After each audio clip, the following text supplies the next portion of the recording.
Well, President Biden is set to give his State of the Union address tomorrow night as he struggles to shore up his approval ratings. The president certainly has a lot on his plate right now that he'll have to address. The conflict in Ukraine, concerns about inflation, of course, then the progress on the pandemic. Let's bring in our very own Rick Newman with a preview of what to expect. And Rick, we know this is part policy speech. Part of this is about appealing to Americans who are largely very pessimistic about the direction things are going in.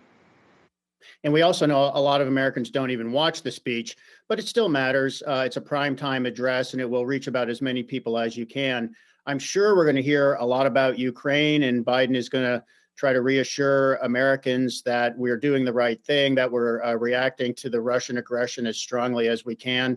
But that is not necessarily the main thing that is on a lot of people's minds. As you pointed out, Akiko, the biggest problem for the Biden administration, without a doubt, is now inflation.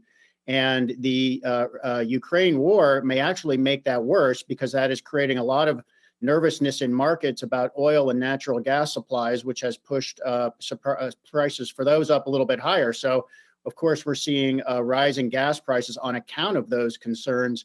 So Biden has to address those worries. And he also, I think he's going to talk a lot about that infrastructure bill he signed in November, but he has a lot of policy failures as well. The Build Back Better legislation now really seems basically dead for the year.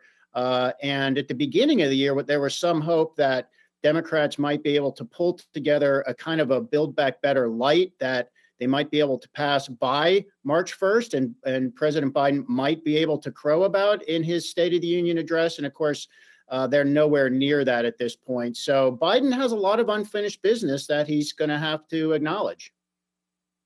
And Rick, you mentioned Ukraine. I mean, we're certainly, not even a week into this conflict if we're going to talk about the day that Russia invaded Ukraine. But I wonder to what extent that has affected the president's policies. I mean, is it too soon to say? And has that helped or you think it's going to help or hurt him?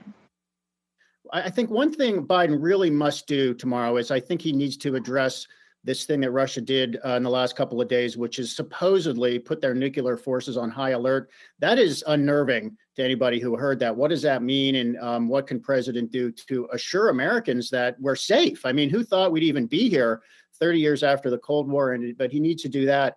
But we've also seen a preview, again, of these domestic concerns. So every time President Biden has talked about new sanctions, for example, that the U.S. and European nations and Japan and others are imposing, he has also reiterated that he is aware that rising energy and especially gasoline prices are a real pain point for Americans, and that he's trying to pursue these sanctions without raising prices here at home. So I think he will continue to try to reassure Americans about that. We're not seeing the worst case scenario for gas prices, which would be shooting above $4 and even approaching $5, but they are still creeping up as a result of what's going on overseas. So it's a tricky message for President Biden to deliver tomorrow. Yeah, and we've heard the presidents talk about Americans having to brace for those price increases that are about to come. Right. We'll see how the messaging works tomorrow. Rick Newman, thanks so much for that.